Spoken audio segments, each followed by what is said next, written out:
ونعوذ بالله من شرور أنفسنا ومن سيئات أعمالنا من يهده الله فلا مضل له ومن يضلل فلا هادي له ونشهد أن لا إله إلا الله ونشهد أن محمدا عبده ورسوله ғаламды жоқтан бар қылған, қараңғы түнде таң қылған, жансызға жан салған, жан жайын алған. Ағарып таңды атырған, қызарып күнді батырған, айбандан айырмалап ақыл берген, періштеден айырмалап нәпсі берген, бүткіл ғаламдағы жан-жануарға рызық берген, біріншіден жаратқан Аллах Субханаху ва Тағалаға шексіз мақтау шүкір болсын. Жанан сүйікті пайғамбарлардың асылы жана ақырқысы болған пайғамбарымыз Мұхаммад Мұстафа саллаллаху алейхи ва салламға, үй бүлесіне, жанадағы тура жұлдыз болған сахабаларына салам салауат дуалар болсын. Жаратқан Аллахтың саламы, рахматы, берекесі әрдайым сіздермен болған болсын. Ассаламу алейкум ва рахматуллахи тағала ва баракатух. Қымбатты жамаат, қымбатты мұсылман бертуғандар, күндердің мырзасы болған жұма күні әрбірімізге құтты жана береке болған болсын. Жаратқан Аллахтан дуа қылып сұрап кетмекшіміз. Қымбатты жамаат, қымбатты мұсылман бертуғандар, біздер бүгін ошо муфтияттан Бишкек шаарынан келген қонағыбыз, устазыбыз келген. Мына сіздер мен біздерге бүгін бұйырса жұма баянын өзі өтіп береді. Алдыңыздардан да біздің ұстазымыз Нематулла Тамбылабыз. Қош келдіңіз. Аузу биллахи минаш шайтанир раджим. Бисмиллахир рахманир рахим. Алхамдулиллах. Вассалату вассаламу аля расулиллах амма бад. Салам алейкум ва рахматуллахи ва баракатух. Хурматтуу жамаат. Аллах Таала барыңыздардың ниетіңіздерді, тілеңіздерді қабыл қылсын. Бізде шариғатта сөз бар. Кимде-ким Аллах Тааланың үйлерінен болған бір үйге басып келші болса, Құдай Таалам бір қадамына соғып жатса, екінші қадамына күнәлерді кешіреді дейді. Бұйырса, әрбір өзін басқан 10 қадамымызға Құдай Таалам соғып жазған болса, сол қадамымыз менен пендешілік қылып кетірген кемшіліктерді Құдай Таалам кешірген болсын. Барыңыздарға жұмаңыздар мәлік болсын. Мен ошол 98-2000 жылдары ошол оқуны жаңы бүткенде практикаға келген едік. Же бүт элек белек, ошо 97 жылдары 98 болса керек. Ошондо бул мешіт бар эле, мынакта азыркы медресе отур, бер жагындагы эски зданияда бир сабак берген элек ошондо, мектептин окуучуларына жайкысын. Андан кийин бир имамдага келип сабак бердик 2002 жылдары. Ошондон көптөн бери келе экенбиз, эми келип отурам, Алла разы болсун. Эми биз ошол муфтият менен биргеликте Кыргызстан боюнча көз әзіздер менен сүйлей албаган дудуктарга сабак берип жүрөбүз. Мен өзүм ошо Ислам университетинде сабак беремин, мугалиммин 30 жылдан бери. Анан ошол кошумча ошо дудук тилин окудум. Негизи мен ошо Стамбулга барып калдым. Көп жылдан бери ошо дудуктарды ойлонуп жүрөт элем да. Мисалы бизде кээде суроо болот го. Мисалы Токойдо жашагандарга ислам жетпесе кандай жооп беребиз десе, мен ойлонот элем да. Токойдолор мейли эми. Жаныбызда чогуу жүргөн дудуктар сүйлөй албагандар. Алар кандай кылабыз деп көп ойлонот элем да. Стамбулга барсам, Ая София мечити мешіт болуп ачылып тур. Мурда чиркөө эле да. Анан ошол жерге барсам, жумага барып калдым. Жумага барсам, кичине бир тапчан бар экен, эч ким киргизбейт. Анча адамдар кирип чыгып жүрөт. Карасам, элдер келсе кирип атат кээ-бирлери. Кийин жума башталды, карасам, ошол жерде имам хутбаны айтса, бирөө ошол баягы жаңсоо тил менен которуп атат, баягы дудуктарга. Ошондо мага ой келди да. Демек, мен эми башташым керек экен. Алар деле жумага келгиси келет. Жуманы окугусу келет деп тур. Анан келип тур 1,5 ай окудум дагы. Ошентип анан дудуктар менен иштешип баштадым. Кудайга шүкүр, иштешкенибизге 2 жыл болду. Аларга мен Куранды үйрөттүм, 40 фарды үйрөттүм, пайгамбардын өмүр баянын үйрөттүм. Ошолорго сабакты берип, конкурс жарыяладык, мешіттин жамааты. Ошондо биринчи местага 15 000, экинчи местага 10 000, 5 000 кылып туруп, аялдарга өзүнчө, эркектерге өзүнчө кызыктырып, жанагы бир пара Курандан экзамен алдык. Анан ошол жерде жеңүүчүлөргө бердик. Андан кийин демек кызыгуу бар экен деп туруп, дагы конкурс жарыялап туруп, 6 умра койдук. Аялдаргачы. 6 умра койдук, кызыгып, жанакылар умрага барып келди, 6-оосу. 6 көз азиз, 6 дудук, 12-ни мен умрага алып барып келдим. Андан кийин Кыргызстандын дудуктары менен өзбекстандыктарды тааныштыралы деп туруп, муфти хазиретке айтсак, сүйлөшүп берди. Өзбекстандын дудуктары менен барып таанышып келдик. Баягы жерде. Эми Кудайга шүкүр жылыш бар. Анан ошентип Кыргызстанды түрө кыдыр, ошолорго сабак берели деп туруп, биз Жалалабад, Ош, Баткен, Таласты бүтүрүп, азыр эми биздин ошол Ысык көлгө келген кербезибиз. Бул жерде Кудай буйрса биз 3 күн болобуз. Бүгүн баштадык эртең менен. Где-то бул 20дай келди азыр. Құдай мырза 3 күннің içinde ушуларга 40 фарз, дарат деген эмне, гусул деген эмне, ислам деген өзү эмне, ыйман деген эмне, ошолор бир кыскача бир түшүндүрүп коелу деп туруп, ошол бир максатта келгенбиз. Кудайга шүгүр. Азыр эми ошол менин ошол 2 жыл окутуп туруп муфтияттан сертификат алды, 6 саак өткөнгө жарайт деп. Ошо сертификаты барлар азыр менен кошо жүрөт. Bir аял, bir эркек ошолор саак берип атат. Аялдарга аял, эркектерге эркек саак берип жатат. Эми туугандар, негизинен алып караганда биз көп маани бере бербейт экенбиз. Көп маани бере бербейт экенбиз. Мисалы, bizde şeriatımız boyunca Allah Teala bizge akıldı bergen. Biz akılda oylанышыбыз керек. Akılda oylанышыбыз керек. Бирок акылга биротоло таянып алган дагы болбойт экен да. Анткени акыл бизди алдап коет экен. Акыл деген өзү эмне десе, арабча бизде икал деген сөздөн келип чыккан. Акыл деген. Икал деген сөздөн келип чыккан. Арабтардын улуттук кийими бар го, жоолукту салып туруп, үстүнө баягы караны таштап коет. Ошону икал деп коет. Ал арабтардын улуттук кийими да. Баягы төөнгө мингенде башына коюп коет экен, төөнү чөктүргөндө тизесине кийгизип коет экен, тушап коет экен. Тушоо деген сөз да. Акыл дагы ошондой экен да. Мисалы, мен акырын бир чектен ашып баратсам, Нематулла, сен бирөөнүн акысына кирип атасың, деп туруп мени чектеп турат экен. Акылчы. Акыл деген ошол да. Бирок ошол акыл иштеши үчүн сырткы ааламга карата Кудай Таалам 5 терезе бериптир. Ошо терезе аркылуу биздин акылыбыз иштейт экен. Эң биринчи бул биздин көзүбүз туугандар. Көзүбүз менен көргөндө биздин акылыбыз иштейт экен. Мен 2 жылдан бери көз азиздер менен да иштешип келатам да, баа жерде. Анан сабак берип атсам, жанагылар сүйлөшүп атат ортодо. Мына устаздын бою кандай болду экен, дейт баштар. Өмүр көргөн эмес да, тубаса көрбөйт да баягыларчы. Устаздын бою кандай болду экен, деп сүйлөшүп отурат да баягы жердечи. Мен унчукпай отурам. Отурсам айтат, бирөөсү устаздын бою узунураак окшойт дейт. Неге десем, сүйлөгөндө үнү бийиктен келип атат. Ар бир нерсеге көңүл бурат экен да буларчы. Сен көз көрбөгөндөн кийин кулак башка жагы менен иштейт экен да баягыларчы. Анан отуруп айтат, мен айттым да тамашалап, эми бул дүйнөдө Кудайым көзүңөрдү алып койду силерди. Бейишке барганда иншалла мени шафаат кыласыңар десем, бир шумураак айтат. Эми дейт, бул дүйнөдө көрбөгөндөн кийин наркы деле тааныбай койсо кап болбоңуз устаз дейт. Неге десем, көз азиздерге люгата бар дейт. Бизге хөр кыздардын сулуурагынан берсе керек дейт. Аларды көргөндө сиз унутуп калса кап болбоңуз устаз дейт баягы жерде. Карасаңыздар, демек ошого ыраазы да. Анан саак берип отурсам, баягылар айтты да. Мисалы, пилди элестете аласыңарбы десем, баягы устаз биз көзүбүз көрбөсө билбейбиз да дейт. Пил кандай болот өзү дейт. Карасаңар, биз жашоонун баркын билбейт экенбиз да. Тубаса көзү көрбөй төрөлгөн да. Баягы айтат, мен дейт 2 жума саак берди, баягы таяк менен басканды үйрөттүк да мечитте. Анан мен дейт өзү тубаса көзүм көрбөйт дейт, бирөөсү айтат. Мунулар дейт жакында эле көрбөй калыптыр дейт. Депрессияга түшүп араң өзүнө келип атат. Менде депрессиянын дысы дагы жок дейт. Мен дейт тубаса көрбөйм дейт устаз дейт баягы жердечи. Азыр эме дейт, мунулар менен сүйлөшкөндөн кийин менде бир башкача ой пайда болду дейт да. Мен балдарым келечеги үчүн мен дагы окушум керек экен, ушуларга окшоо аракет кылышым керек экен дейт да баягы жерде. Себеби көрбөй калганга 2 жыл 3 жыл болгон депрессиядан чыга элек да. Ошолорду чакырып алыптыр, биз ошо Бишкекте мына ыйман мечитинде 2 жума сабак бердик. Көз азиздергечи. Кыргызстанда жок экен, биз такыр эле китеп жок алардачы. Мисалы намаз үйрөнөйүн десе, кол менен окуй тура намаз китеп жок. Куран окуйн десе, Куран жок экен. Анан муалим сали китеп чыгарып бердик аларга. Бишкекте ошо бир аксакал, Алла ыраазы болсун, ошо элдер акча жыйнады, баш болуп туруп, бир китеби 9000 сом болду. 2 том болот экен. Кымбат экен барагы. Сен арзаныраак барак менен чыгарса 1-2 быдырак айында окуса кетип калат экен. Бул кымбат барак экен. Ошентип ага намазды дагы, даратты дагы кошо чыгардык да баягы жердечи.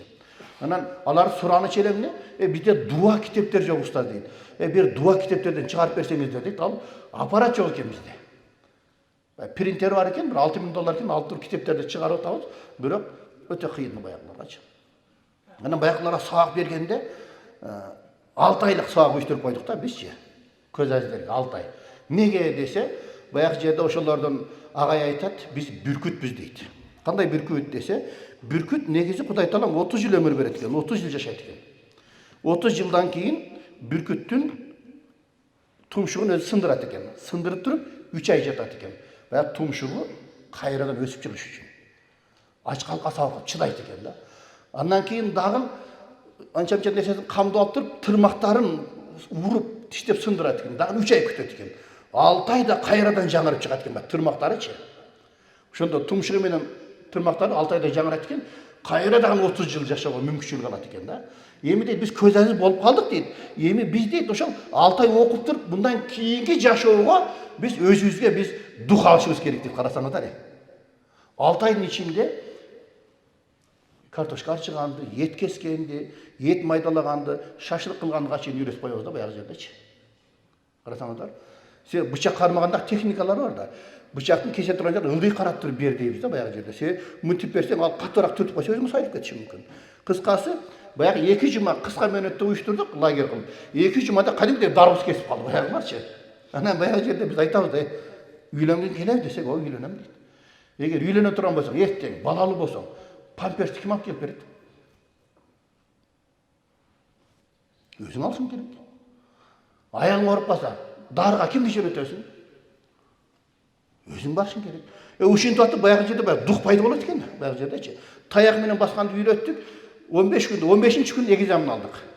Сен барып туруп 1 километр барып ошол кафеден самса алып келесиң. Сен мына жака барып магазинден дүш жасап келесиң десек, любой сууну алсам болбойбу дейт. Жок, болбойт эле. Именно дүш жасап келесиң деп, баягы эмне өзү табып барып алып келди да баягы жерде. Көрбөйсүзбү?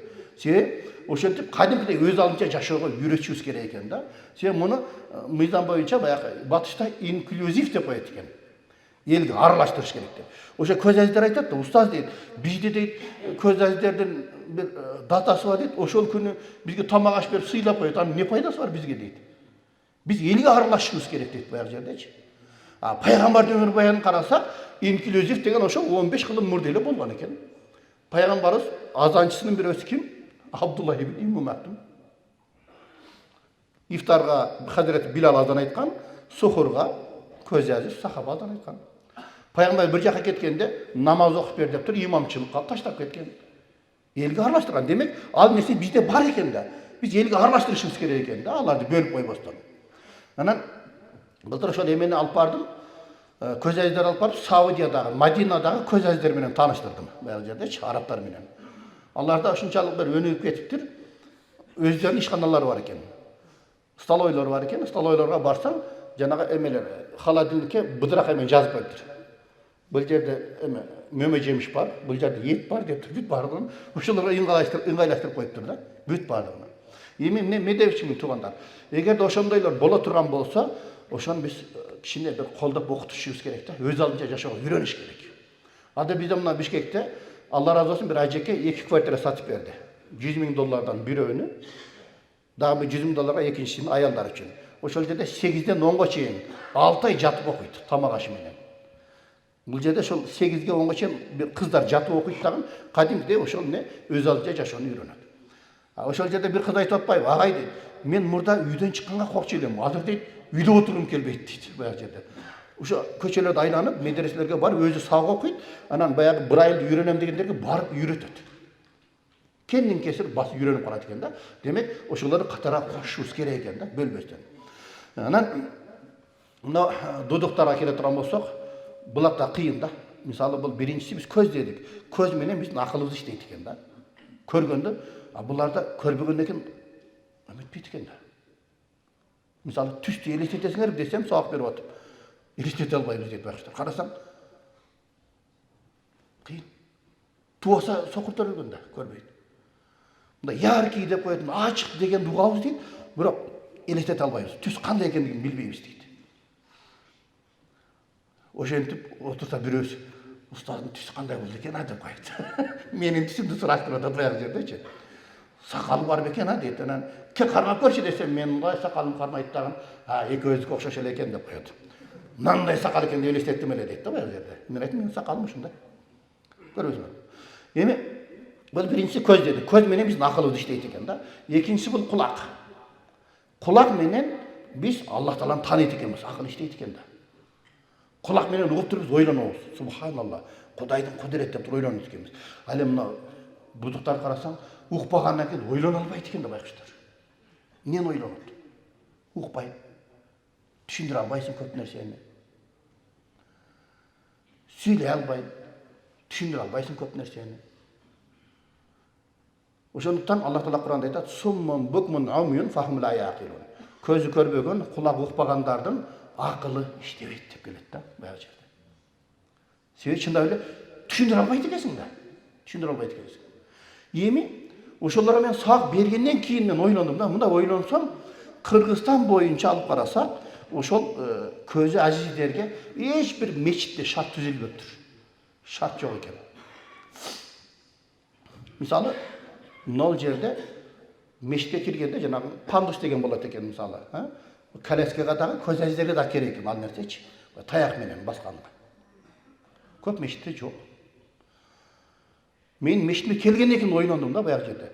Ұстаз, туалет жалпақ па, биік туалеттен бе дейді да баяғы жерде. Неге десем, біз дейді, таяқмен издешіміз керек дейді.